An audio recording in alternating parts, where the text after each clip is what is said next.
What if the United States had lost the Cold War? The Cold War has long been viewed as a defining chapter in modern history, a geopolitical chess game that spanned decades, with the United States and the Soviet Union vying for ideological supremacy. Ultimately, the victory of democracy and capitalism left a profound mark on the global order. But what if the story had unfolded differently? What if the United States had lost the Cold War? This thought experiment invites us to visualize an alternate world where the Soviet Union triumphed, shifting the balance of power and redefining the course of nations. What would such a reality look like? How would economies, cultures, and societies evolve in the shadow of Soviet dominance? And most critically, what lessons can this alternate history teach us about today's world? Let's embark on this speculative journey together. First, we need to define what it means for the United States to have lost. In this scenario, the Soviet Union emerges as the dominant superpower by successfully spreading its communist ideology across the globe. Western dominance, built on the principles of capitalism, democracy, and liberal values, collapses in the face of Soviet influence. The NATO alliance disbands, leaving the US geopolitically isolated, and key nations in Europe capitulate to the communist bloc. This victory wouldn't necessarily entail an open military conflict. It's more likely that the Soviets achieved ideological superiority through political influence, economic dominance, and propaganda effectiveness. This power shift represents not just a geopolitical disaster for the US, but a fundamental transformation of global systems. In this alternate timeline, the Soviet bloc grows far beyond its historical reach. Countries like West Germany, France, and even the UK could eventually shift under Moscow's influence, either through political subversion or economic coercion. Europe becomes a solidified communist fortress, erasing the ideological divide that defined the 20th century. Asia, too, could look dramatically different. Nations caught in Cold War-era struggles, such as Korea and Vietnam, may have united under communist rule, creating a series of satellite states aligned with Soviet principles. The Middle East, with its geopolitical significance and resource wealth, would undoubtedly succumb to Soviet influence, a different kind of ideological scramble for oil-driven dominance. Meanwhile, the United States would be marginalized, forced to rely on its domestic capabilities, and facing growing internal unrest as it grapples with its defeat. This seismic rebalancing of power would likely set the stage for a new, monolithic global order under the Soviet Union. One of the most significant transformations would occur in the global economy. Today's world thrives on capitalism. Free markets, entrepreneurial innovation, and interconnected trade have become the pillars of global economic growth. But with Soviet-style central planning at the helm, the dynamics of production, trade, and innovation would shift radically. State-controlled economies would dominate global markets, prioritizing heavy industry, military production, and state-defined goals over consumer demand or private enterprise. Innovation, which thrives under competition and creative challenge, would likely slow as centralized control stifled entrepreneurial efforts. The dynamic tech revolutions of Silicon Valley or the rise of multinational corporations may never emerge in such a scenario. Global trade, too, would adapt to align with Soviet ideology. The capitalist-driven globalization we know today, centered on private investments, market competition, and corporate expansion, would give way to tightly managed resource allocation agreements. This alternate system might prevent the financial collapses brought on by unchecked speculation, but would likely undermine economic flexibility, dynamism, and resilience in the long term. The effects of the United States losing the Cold War wouldn't stop at the nation's borders. Domestically, America would face an existential reckoning. Could the loss of Cold War influence lead to the rise of homegrown socialist or communist movements? It's a real possibility. The defeat might embolden groups dissatisfied with capitalism, fostering revolts against the existing order. Could we see a socialist revolution, or at the very least, sweeping policy changes shifting towards state control in the US? Parallel to these transformations, the US government might adopt drastic measures to maintain control and suppress dissent. Surveillance programs, propaganda, and restrictions on civil liberties could mirror the Orwellian fears so often associated with Soviet regimes. The land of the free might find itself curbing freedoms in a desperate bid to maintain order. Additionally, international defeat might diminish American cultural identity, creating a crisis of confidence and unity. Would patriotism persist, or would the nation spiral into factional divisions? One thing seems certain: an America on the losing side of the Cold War would face internal turbulence unlike anything in its history. Let's consider global conflicts in this alternate timeline.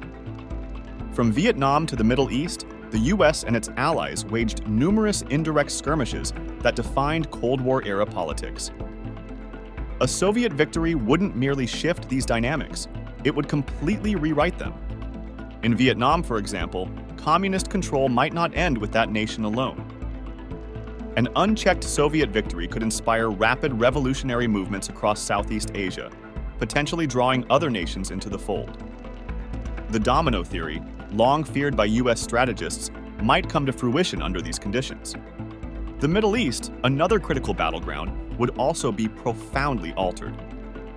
Soviet dominance might steer the region's politics in an entirely distinct direction. Resource management could become subject to centralized planning, and the ideological battlegrounds that defined US-Soviet rivalry might replace US-led oil diplomacy with Soviet-driven strategies. The threat of nuclear conflict, oddly, might diminish. With only one dominating superpower, the arms race could lose its relevance. However, this consolidation of power could usher in other dangers, such as unchecked humanitarian oppression or stagnation in global policy innovations aimed at shared problems. In this altered world, the cultural and technological landscapes would also look profoundly different. Art, media, and public discourse, shaped today by pluralism, freedoms, and activism, would be heavily regulated under the ideological rigidity of Soviet-style communism. Artistic movements tied to freedom of expression would wither, replaced by state-approved propaganda. Infrastructurally, technological developments might continue, but their purpose would likely skew toward fulfilling state objectives such as defense capability, space exploration, or industrial output. The personal computing revolution, fueled by competitive capitalist markets, might never have blossomed. Silicon Valley's software and hardware innovations, defining features of our modern world, might remain an unrealized dream. Educational systems globally would reflect this change. Curricula would likely serve as extensions of ideological training rather than platforms for intellectual curiosity and debate. Without competing philosophical frameworks driving creative discourse, the world could experience an ideological homogenization that stifles diversity of thought. The question of freedom lies at the heart of this thought experiment. Democracy and capitalism, despite their flaws, celebrate individual choice, freedom of thought, and dissent. In contrast, the centralized control of a Soviet-controlled world would almost certainly erode these values. Would the human spirit, one that inherently seeks liberty and self-expression, withstand the pressure of a one-sided ideological order? Historical contexts suggest that suppression sows resistance. Nations under real-world Soviet regimes, from Poland to Hungary, provide examples of how human beings resist authoritarianism, even under immense pressure. Yet, in this alternate reality, the capacity for resistance might diminish. With Soviet ideology dominating, dissent might fade into the shadows, and the world might slowly resign itself to conformity. What might humanity lose in such an environment? Creativity, individuality, and the freedom to question norms? Over time, would the Soviet Union's dominance endure, or would it collapse under the weight of its own rigidity? Historically, systems that lack adaptability frequently crumble, and this might eventually happen in a world governed by communism. However, the absence of a counterbalancing superpower like the United States could delay or obscure this process, prolonging a Soviet-led global status quo. New geopolitical blocs might form in resistance, perhaps sparked by nations unwilling to conform, or by the rise of new, unexpected powers.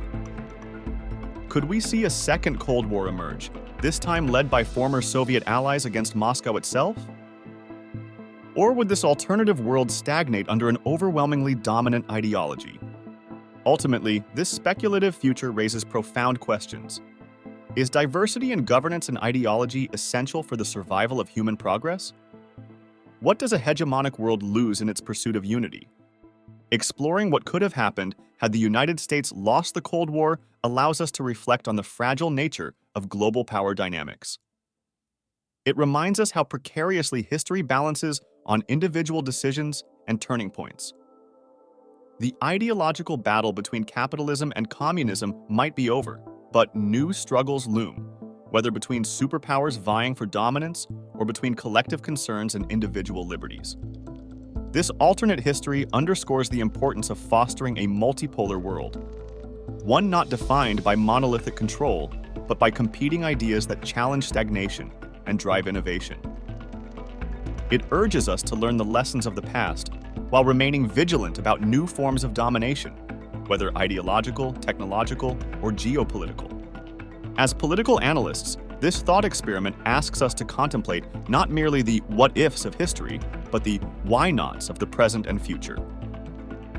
What roles can we play in shaping a world that resists oppressive conformity, celebrates freedom, and strives for equity? The answers may determine the next chapter of our collective story. Like and subscribe for more from History Twist.